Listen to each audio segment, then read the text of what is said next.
Hello, greetings. Again, I've come. I will be uploading this video, so please bear with me. I'm on Surah Munafiqun, verse here. Where is it that when they ask, come, when it is said to them, come, the messenger of Allah will pray for you to be forgiven, they turn their heads in disgust, and you see them, O Prophet, turn away in arrogance. Seems like this person, a messenger, and Allah, his Allah, have left us or these Bedouins with nothing but to believe in him and his Allah.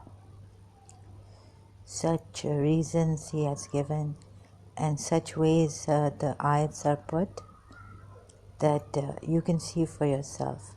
The ayat I just read out was 5 of Surah Munafiqun, 63 chapter of the Quran. Excuse me. So now it's so hard to expose him, but I will try my best in the condition that I am in. Here we are told, verse 11, Surah 48 of the Quran. Those of the dwellers of the desert who were left behind will say to you, our property and our families kept us busy, so ask forgiveness for us. They say with their tongues what is not in their hearts. Say then, who can control anything for you from Allah if He intends to do you harm or if He intends to do you good? Nay, Allah is aware of what you do.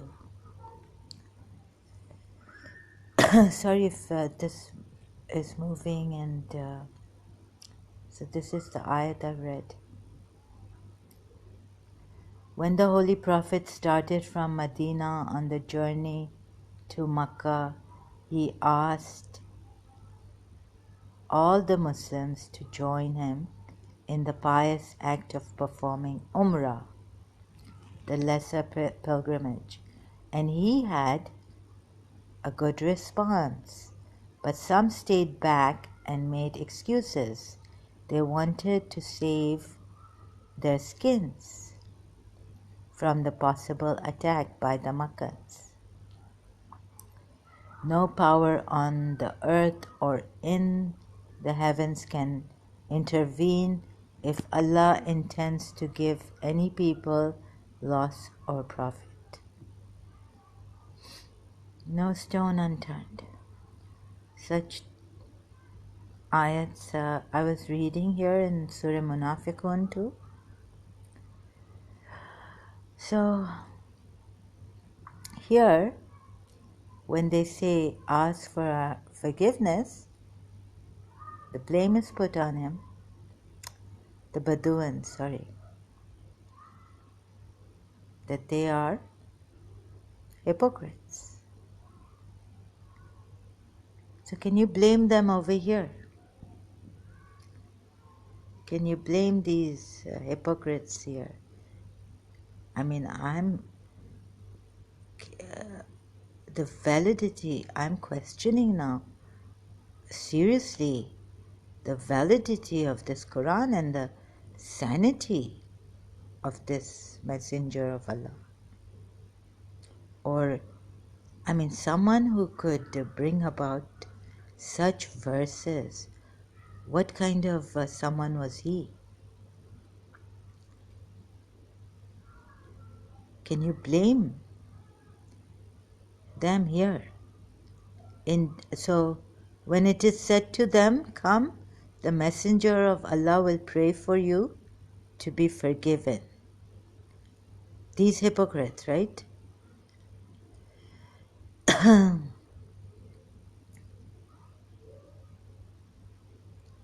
They are hypocrites. So Allah tells them, come. When it is said to them, come, the Messenger of Allah will pray for you to be forgiven. They turn their heads in disgust. And you see them, O Prophet, turn away in arrogance. But here, okay, these are hypocrites as per the Quran ayats. I really question it, but I want you to see this also, what I'm sharing with you. Why question this? The validity of this Quran. And what kind of a messenger of Allah was he? And how he, ooh, I mean, I cannot find words. These contradictions. So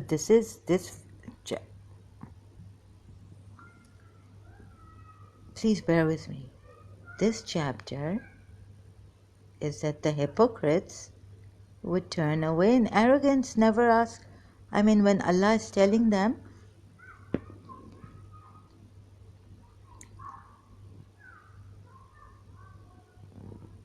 they would never, when the hypocrites come to you, a prophet, they say, okay, bear witness, and we bear witness that we are. Allah bears witness that the hypocrites are truly liars. Okay, but what is important here is this ayat. When you see, where is it? I've now, okay, I had lost this ayat and found it. 5th ayat, verse. When it is said to them, come, the Messenger of Allah will pray for you to be forgiven. This means they turn their heads in disgust, turn their heads aside, and you see them evading while they are arrogant. So there are these hypocrites who turn away, ask forgiveness. When they tried, they were blamed for being hypocrites. So these Bedouins here in chapter 48 of the Quran, verse 11, we are told. So contradiction, do you see this? So the subtle contradictions I'm showing you, pointing it out to you, so you may question this. You see, when I showed you about the spoils of the war, where in verse 15 here, chapter 48, they blamed these people, believers with the Holy Prophet, that they were going after the spoils of the war, right? And they were blamed that they desired to change the word of Allah.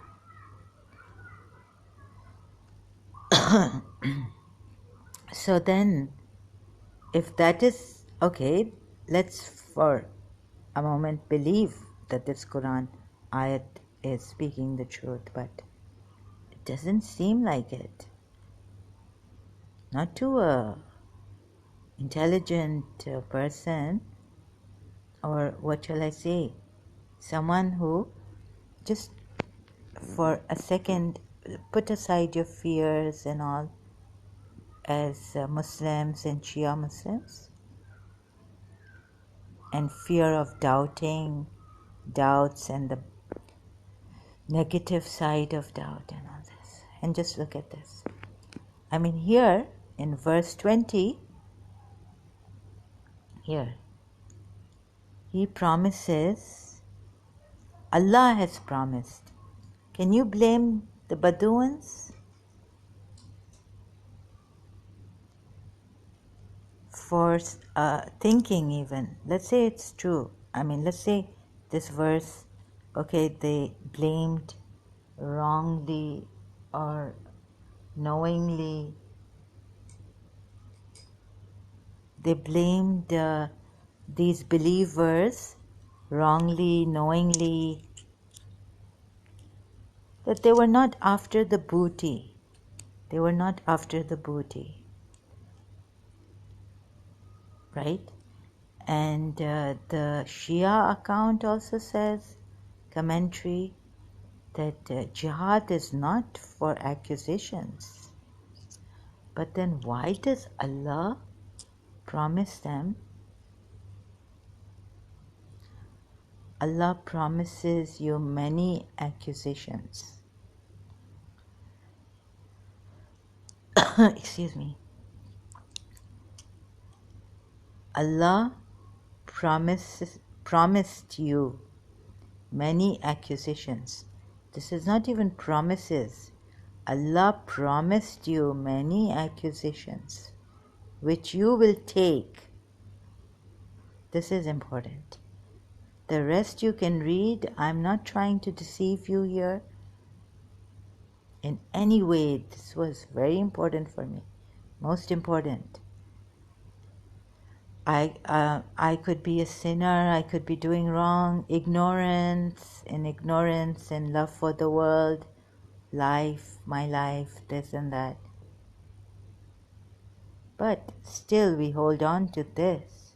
One day, we will be sincere and come sincerely to this religion.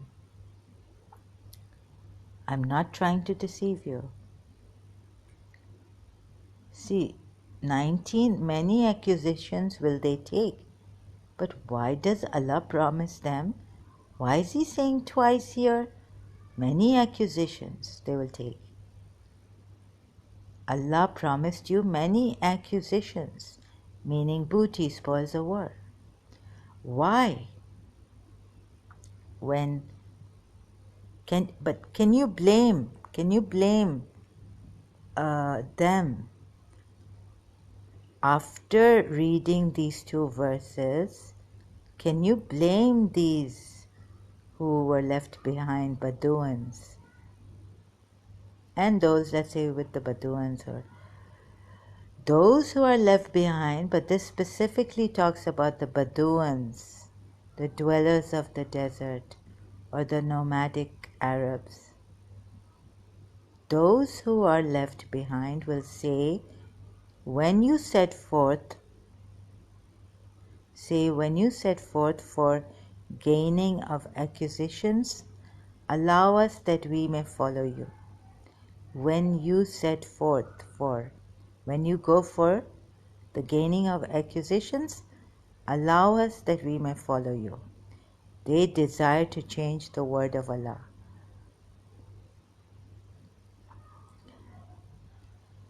They desire this. They desire to change the word of Allah. So whoever wrote this was not clever enough to take this away. If this was not here, these verses here would, would be not that strong for us to question and say that, question this, about this. How they wanted to change the word of Allah.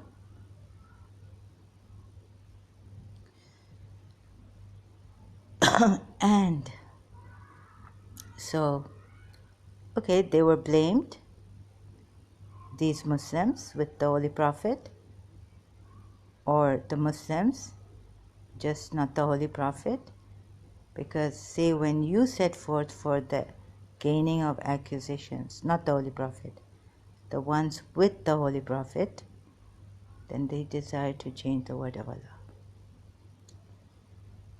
But Allah Himself has promised them then, right? We are told.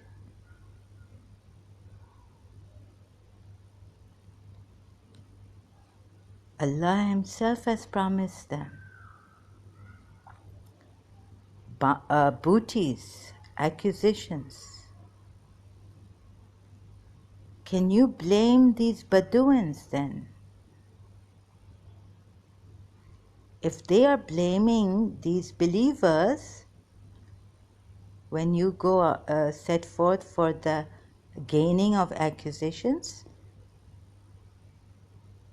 allow us to follow you, never. Greedy, hypocrites, desiring to change the word of Allah, just for the booty from the war. So, I wish I could. Do you get my point here? I'm failing to explain this properly. It's very tricky, very subtle. You have to seep through, like, really, these 3 ayats.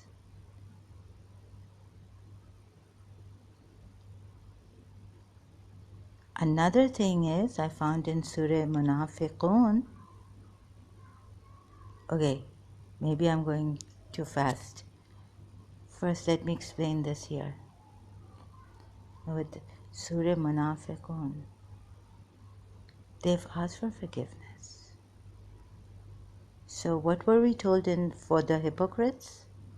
That if they only had come, Allah was telling them, come, ask for forgiveness, the Messenger of Allah will pray for you and will forgive you.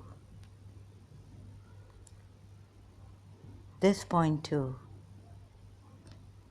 to be considered, right? Surah 63, Munafiqun, verse 5. When it is said to them, come, of course, them is these hypocrites. The whole surah is on hypocrites. When it is said to them, come, the Messenger of Allah will pray for you to be forgiven. They turn their heads in disgust, and you see them, O Prophet, turn away in arrogance. Now you'll say this is about hypocrites, a different set of hypocrites who actually did not, like them, stay behind when the messenger, Holy Messenger's life was in danger. Could have been, possibly his life was in danger when he goes to Makkah, enters Makkah.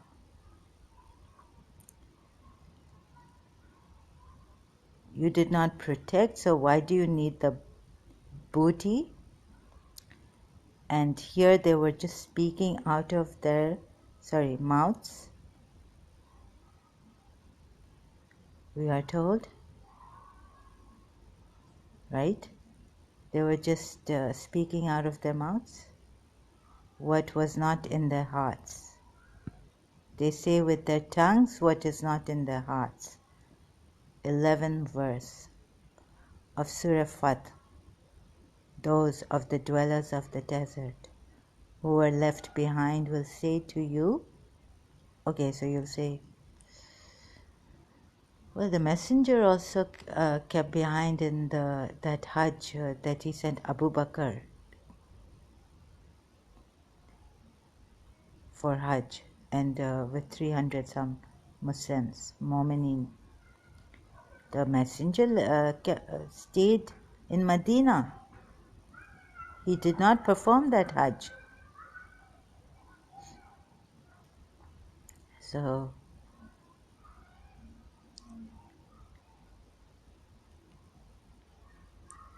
okay, maybe you have something to say about that and defend him.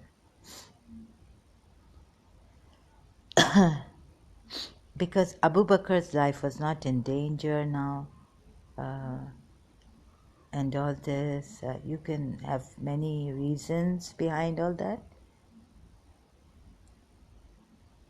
Abu Bakr and those Muslims' lives were not in danger.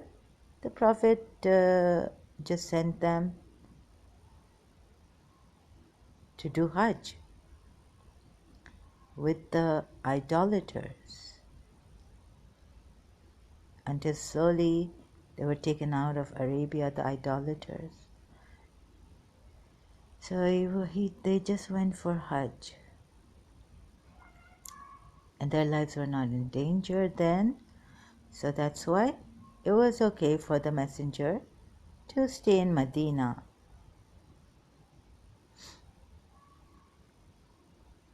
Not all Muslims went with them.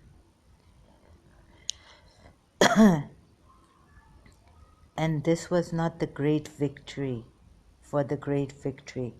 So they did not respond. They told the messenger to, they say with it, that please ask forgiveness for us. They say with their tongues what is not in their hearts. Say then, who can control anything for you from Allah if He intends to do you harm? They were left behind. They were left behind. Those who were left behind were saved. So these are not. These are like hypocrites. A kind of hypocrite. And they say with their tongues, they ask for forgiveness for us. So here, we are told here, these are another different set of hypocrites.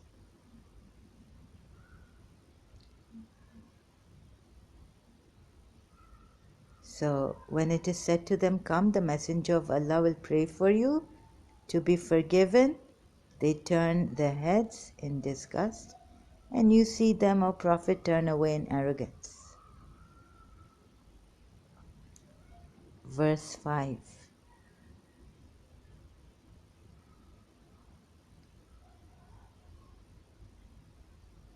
Here, no, they're here they're blamed for just these hypocrites when they're even, okay, from their mouths they're asking for forgiveness. Maybe the messenger, if he prays for them, and they could be forgiven, when here we are told that the messenger of Allah will pray for you to be forgiven. And this is for the hypocrites. Yet here we are told they don't even say this with their mouths. They don't, they turn away in arrogance. Then here we are told in the first ayat,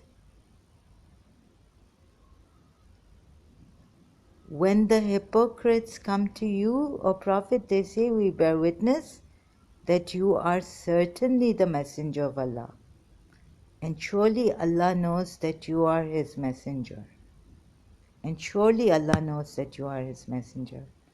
But Allah bears witness that the hypocrites are truly liars.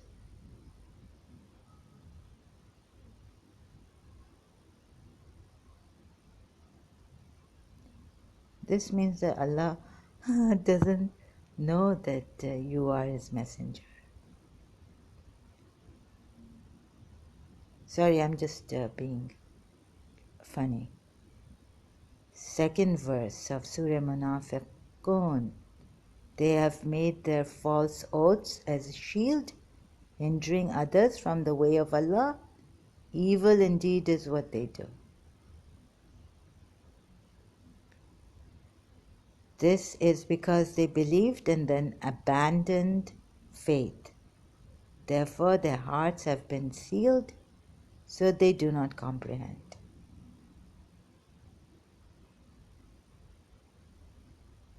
Verse 4. When you see them, their appearance impresses you, And when they speak, you listen to their impressive speech, but they are just like worthless planks of wood leaned against a wall. They think every cry is against them. They are the enemy. So beware of them. May Allah condemn them. How can they be deluded from the truth? How can you delude us with this falsehood? How you deluded us with this falsehood. Verse 5. When it is said to them, now verse 5 starts with, when it is said to them, come, the messenger of Allah will pray for you to be forgiven. They turn their heads in disgust, and you see them, O Prophet, turn away in arrogance.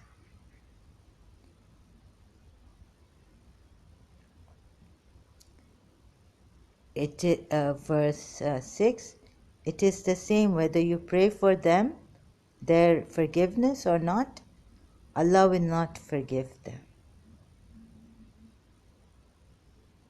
Surely Allah does not guide the rebellious people.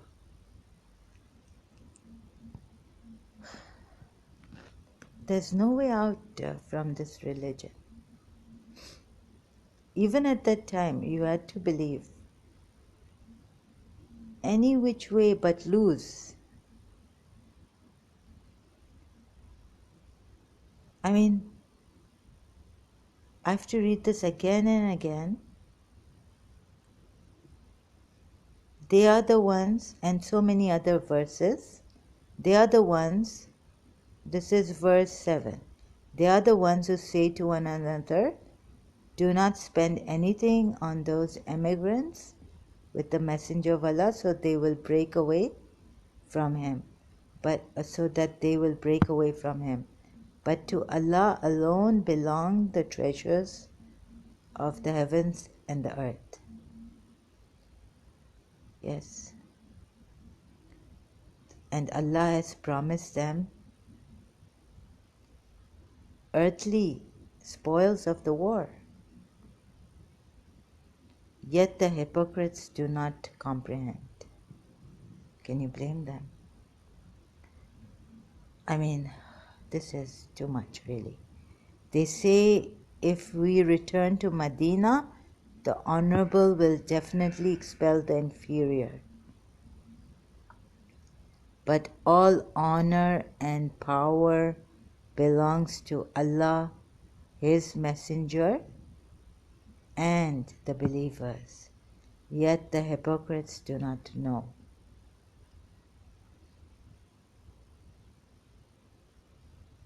And all power belongs to Allah, His Messenger, and the believers. O believers, do not let your wealth or your children divert you from the remembrance of Allah. Okay, very good. Nice icing on the cake. Do not let your wealth or your children divert you from the remembrance of Allah. Very important. For whoever does so, wait a minute, do not let your wealth or your children divert you from the remembrance of Allah. Wealth or your children. Okay, this is what Imam Hussain, you'll say, proved in Karbala with his grand sacrifice. But Rasulullah stayed back once for Hajj that year or that month and sent Abu Bakr and then Ali to recite Surah Tawbah in Makkah to the idolaters, and donate from what we have provided for you before death comes to one of you, and you cry, my Lord, if only you delayed me for a short while. Yeah, this is the realities of life, right? I would give in charity and be one of the righteous. Very good verses. But Allah never delays a soul when its appointed time comes. And Allah is all aware of what you do. This is the ending. So I had to go through these verses. Excuse me. Surely Allah knows you are. When the hypocrites come to you, O Prophet, they say, we bear witness that you are certainly the messenger of Allah. And surely Allah knows that you are His messenger. But Allah bears witness that the hypocrites are truly liars.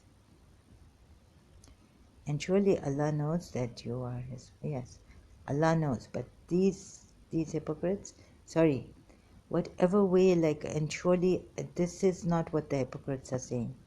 And surely Allah knows that you are His messenger. But that Allah does not need these hypocrites to bear witness that you are certainly the messenger of Allah. When you made them bear witness, in Surah Azab, the commentary section, we are told that Zaid is your son now, and you turned away, you backed out, you seem to be like a hypocrite. They have made their false oaths as a shield, hindering others from the way of truth, the true God. Evil indeed is what they do. But I just changed the verse too. You see, because here, also from these ayats you can see,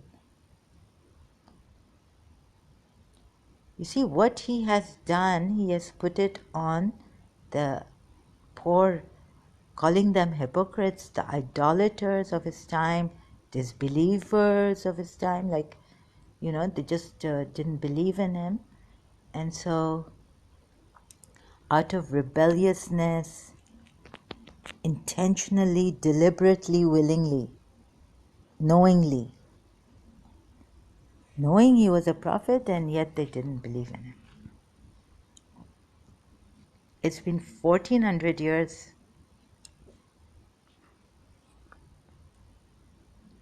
and my 53 years, and I have started to doubt him. And I'm an ex-Shia. Now, if jihad is not for any booty, then why does Allah promise many gains? Refers to the conquest of Khaybar and fall of Makkah. You have taken money from them by conquering Khaybar and making Makkah, the idolaters' place fall. And then your Allah has promised you many accusations. And then you're saying all wealth and everything belongs to Allah, and Allah has the power to give you everything and all this, right? But you have taken their wealth. Their wealth you have taken by conquering them. And you have said Allah promised you many accusations. Can you blame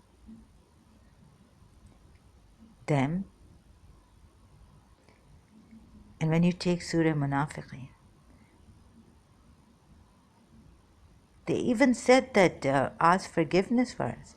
And if only Prophet Muhammad prayed for them, but do they get a chance? The verse jumps to whether you pray for them now or not. Allah will not forgive them. In Surah Munafiqun. So please look at this. Oh my goodness.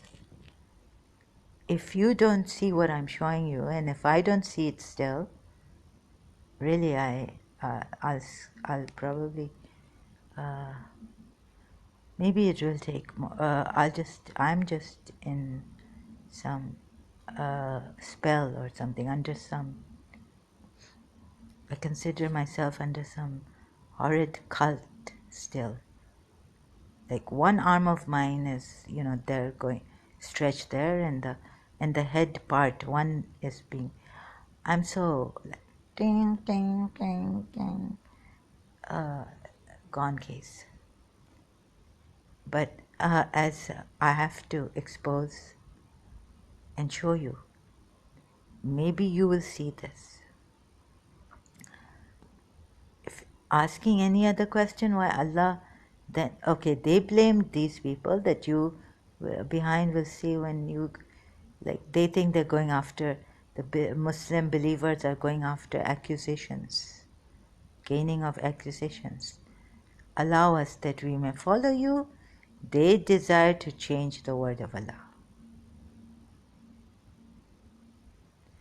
Meaning, they are blaming them, and so they have changed the word of Allah, that they are going after accusations, gaining of accusations. But then, can you blame these dwellers left behind, dwellers of the desert, Bedouins left behind, saying this, or even, I don't know how else to put it.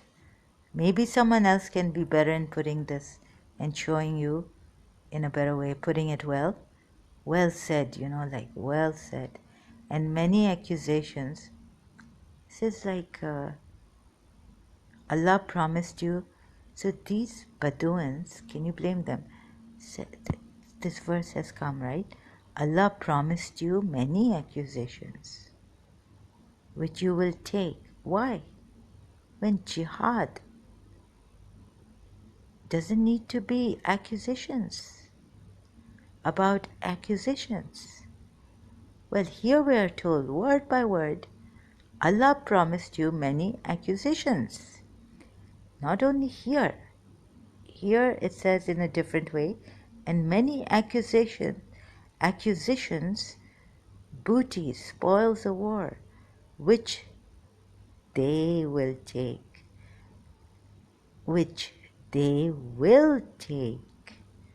and Allah is mighty and wise. Then again, verse 20. That was verse 19, this is verse 20. Can you blame them? And even if they were hypocrites in saying this, at least they said forgiveness. Here we are told these kind of hypocrites would, when Allah tells them, come, when it is said to them, come, the messenger of Allah will pray for you to be forgiven. They turn their heads in disgust, and you see them, O Prophet, turn away in arrogance. Before you make an excuse here about the Bedouins that hypocrites, if Allah, come, look, when it is said to them, come, the messenger of Allah will pray for you to be forgiven. What? Here, when they are saying, please forgive us, they are expecting the messenger to also pray for them to be forgiven, and perhaps later on, so the Jews have won, the Bedouins have won, because this was a test, and he has failed. The messenger of Allah has failed the test. Here there's a contradiction. Here we are told that the hypocrites who left behind, very in a different way, they say, no, 11, verse 11 of Surah Fath. They say with their tongues what is not in their hearts. But at least they said it, because you said here to the hypocrites, you said here, come. When it is said to them, come. This is for the hypocrites. The Messenger of Allah will pray for you to be forgiven. They turn their heads in disgust, and you see them, O Prophet, turn away in arrogance. And you see them evading while they are arrogant. Then you will tell me that these are different types of hypocrites, and here these, the ones who are asking for forgiveness, are a different category of hypocrites. They're even asking for forgive, but put it in this way, because you see, we've been tricked so badly, I cannot tell you.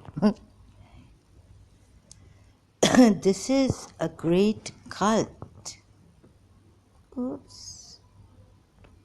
Okay, now for the azan, and I don't want to. I want you to really concentrate on this. As a background, we need nothing, silence, as much as possible, right? I really don't mean to care for this azan, but only for this, that I'm putting so much in this condition. I have to keep explaining that any counter argument might come up from the Shia